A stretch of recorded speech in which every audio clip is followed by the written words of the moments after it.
She is my house.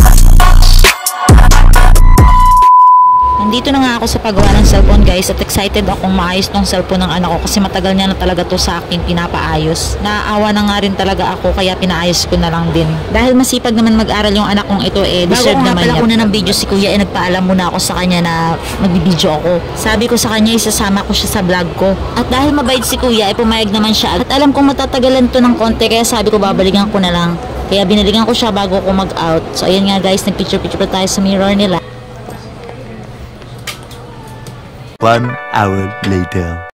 Nakuha ko na siya guys and I'm so happy kasi naayos pa siya ni kuya. Thank you sa iyo kuya, napakagaling mo talaga. Hi guys!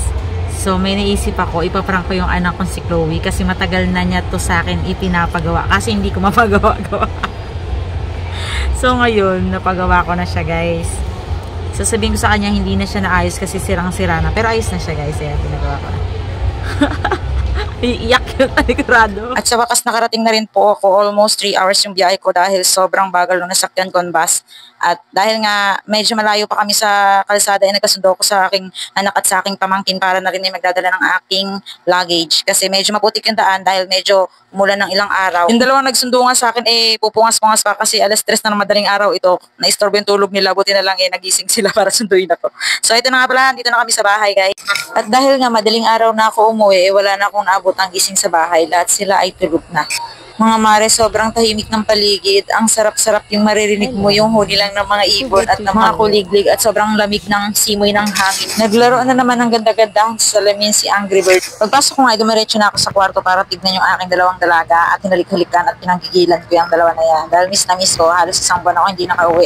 Grabe ang lapit matulog ng mga batang ito. Hindi nagigising kahit anong gawin kong talaga naman tulog na tulog pa rin. Kahit yung ate niya, ganun din. Tulog pa ang laway. Yung anak kong lalaki, hindi ko na maganyan ang halik kasi medyo nahihiya na siya at binatilyo na nga ni... At dahil tulog na nga siya nang naabutan ko, hindi ko na nagawang i-prank. So kinabukasan, pag nagising ko, kunwari, pinapacharge ko sa kanya yung cellphone ko. Tapos napansin niya na kaagad na pag-open niya kasi, kilala niya yung cellphone niya eh. So, sinabi niya, mama, ito? Sobrang tuwa siya guys. So, nakita ko sa expression ng mukha niya na masaya siya. Android. Ba't sa akin? Nasaan na? Pag-o, may charger ka? Nabooking agad ang lola niyo. Hindi talaga ako sanay mag-prank mga mare ko. Hi, sana hanggang paglaki niyo ganyan pa rin kayo kasweet sa akin mga anak ko. Bumangon na nga ako at nagkape medyo tanghali na rin ako nakabangon kasi anong oras na ako nakatulog kagabi at konting kwentuhan lang with my mudra. Sobrang ibang-iba talaga yung ambience dito sa probinsya. Sobrang tahimik. Sarap magkape sa umaga pagkagising mo, konting upo-upo, tapos magbalis sa harap ng bahay. Ay, hindi ko talaga ipagpapalit ang buhay probinsya sa Maynila. Kung hindi nga lang talaga nandito yung trabaho ko, hindi na ako mag-stay dito sa Maynila. Dito naman tayo sa aking bunso maglalambing. Dito tayo sa labas kasi mahangin.